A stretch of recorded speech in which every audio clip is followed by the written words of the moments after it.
কিন্তু বাবা মা আমার সাথে তেমন একটা সম্পর্ক নেই। আর বলে যে যদি আমি টাকা পয়সা তাদেরকে দিতে পারি তাহলে তাদের সাথে আমার সম্পর্ক থাকবে, নাহলে থাকবে না। এখন আপনারাই বলেন যে আমি একটা মেয়ে মানুষ, আমি টাকা পয়সা, আমি তো এত বড় লোক না যে আমি কর্মজীবন শুরু করার সাথে সাথে কিছু টাকা ব্যাংক ম্যানেজ করছি, বিষয়টা এরকমও না। তো আমাকে যদি বাবা মা বলে যা বাবা মাকে টাকা পয়সা দিতে, হাজবেন্ড বলে হাজবেন্ডকে টাকা পয়সা দিতে, আমি কি এত টাকার মালিক হয়েছি? আমি তো একটা মেয়ে মানুষ, আমি কিভাবে সম্ভব? একটা মেয়ে হয়ে আমি আমার বাবা মাকে টাকা পয়সা দিব, হাজবেন্ডকে টাকা পয়সা দিব? যখন থেকে আমি বুঝতে পারছি যে আমার হাজবেন্ড আমাকে টাকার মেশিন হিসাবে ব্যবহার করতে চা, বাবা মা আমাকে টাকার মেশিন হিসাবে ব্যবহার করতে চা, আমি যেদিন থেকে বুঝতে পারছি সেদিন থেকে আমি কারোর সাথে কোনো যোগাযোগ করি না। আমার সবচেয়ে বড় কষ্ট হচ্ছে আমি যাকে বিয়ে করছি সে আরেক বংশের ছেলে, আরেকটা পরিবারের ছেলে, সে আমার কষ্ট বুঝবে না, এটাই স্বাভাবিক। কিন্তু আমাকে যে দুনিয়াতে আনছে, যে আমাকে পৃথিবীতে এনেছে আমার বাবা মা, তারাই আমার কষ্টটা বুঝে না, তারাই আমাকে মানসিকভাবে টর্চার করে, তারাই আমাকে মেয়ে হিসাবে স্বীকৃতি দেয় না। তো আরেকটা পরিবার থেকে আসা যাকে আমি বিয়ে করছি সে আমাকে কিভাবে স্বীকৃতি দিবে? তো আমার হাজবেন্ড আমাকে স্বীকৃতি দেয় না, সেটা নিয়ে আমার কোনো দুঃখ নাই, কারণ সে আমাকে যে কোনো ইস্যুতে সে আমার সাথে থাকবে না, এটাই স্বাভাবিক। গাইস, আসসালামু আলাইকুম। আমি নিয়ে আসলাম আমার জীবনের একটা গল্প। আমার নাম হচ্ছে জান্নাত, আমার দেশের বাড়ি সিলেট। তো আমি কখনো মিডিয়ার সামনে আমার জীবন কাহিনী নিয়ে কখনো আসি না, আর আসাটাও কিন্তু স্বাভাবিক না। তো আমি আমার জীবনের গল্পটা হচ্ছে, আমি ছোটবেলা থাকতে বাবা মা ছাড়া বড় হয়েছি, আমার নিজের মামা খালা আমি তাদের কাছে বড় হয়েছি।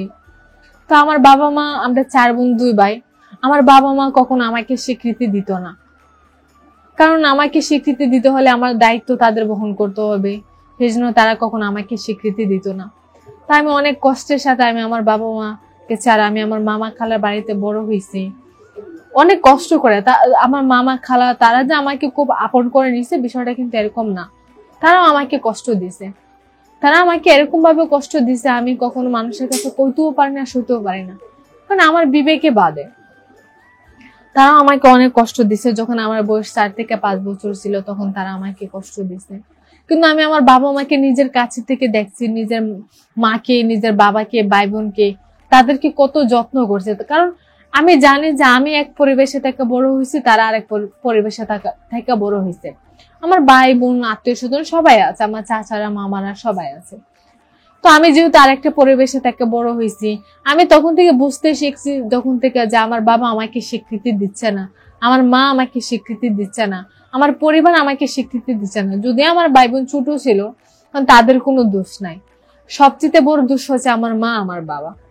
যখন আমার বয়স থেকে 10 থেকে 12 বছর হয় তখন আমি একেবারে বেকার ছিলাম।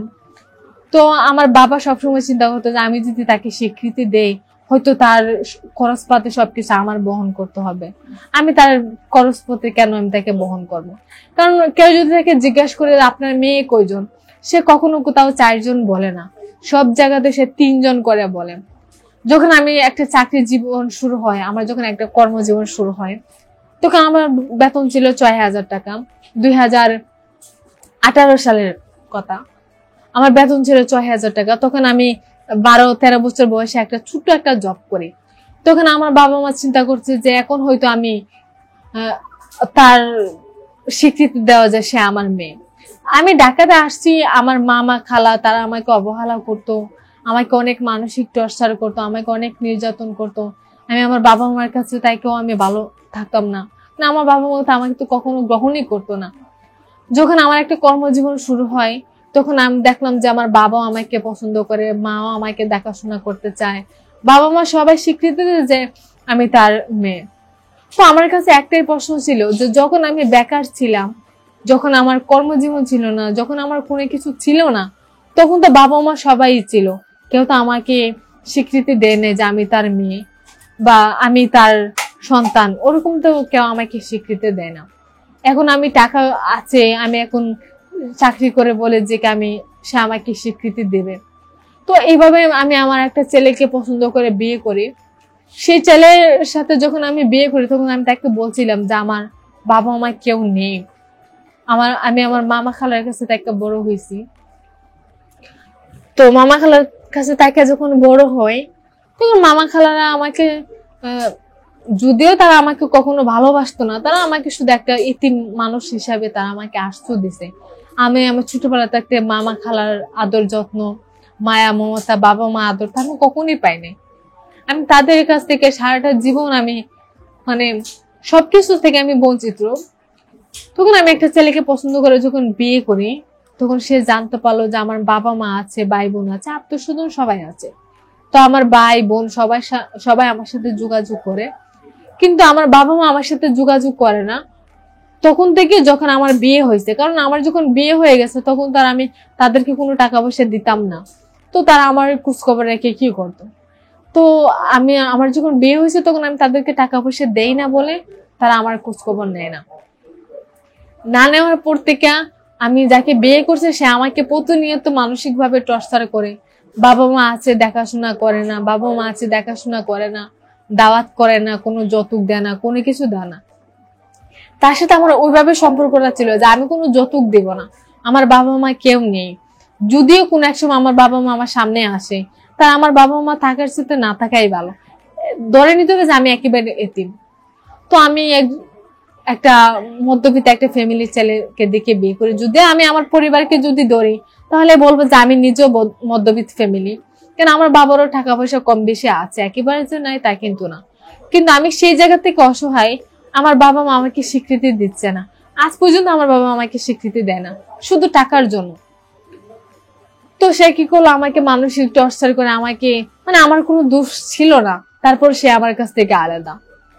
শুধু আলাদা এই জন্যে যে আমার বাবা মা আমাকে অবহেলা করছে, তাকে কোনো যৌতুক দিচ্ছে না, তাকে কোনো টাকা পয়সা দিচ্ছে না, আমিও তাকে কোনো টাকা পয়সা দিতে পারছি না, বা আমার বাবা মা টাকা সরতেও নেই, সেজন্য আমি অসহায়ের মতো আমি আছি।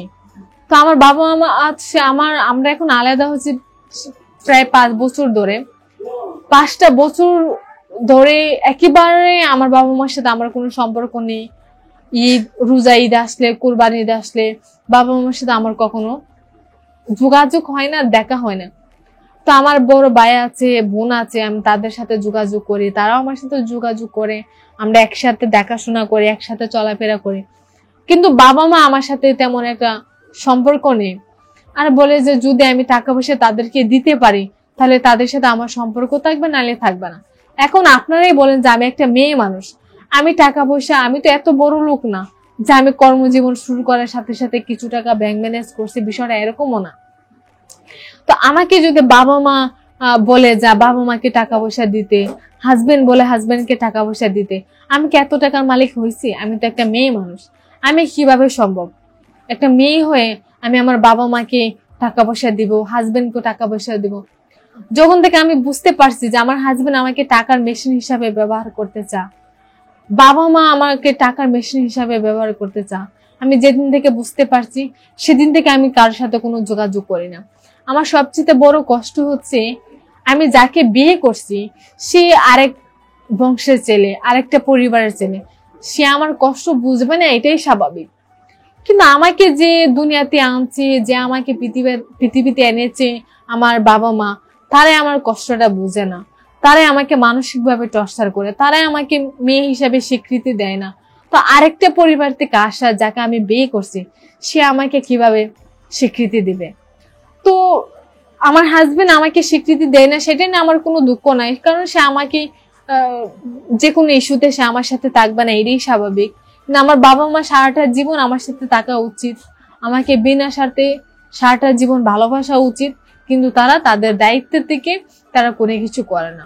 সেজন্য আমি আমার মতো করে আছি। আমি এখন একজন সিঙ্গেল লাইফ হিসেবে আমি আমার জীবনযাপন করছি, একেবারে এতিম বললেই চলে। আমার পৃথিবীতে আপনজন বলতে আর কোনো কিছু নেই। আমি আমার মতো করে আছি। আমি এখন আমার নিজের পেট আমার যেভাবে চালাইতে হয় আমি সেভাবেই চালাই, হয়তো ভালো কাজ করে হোক বা খারাপ কাজ করে হোক, যেটাই করি সেটা আমি আমার পেটের দায়ে করি। আজকে এই পর্যন্তই, অন্য এক সময় বাকিটা বলবো। তারা পর্যন্ত ভালো থাকবেন, সুস্থ থাকবেন। আল্লাহ হাফেজ।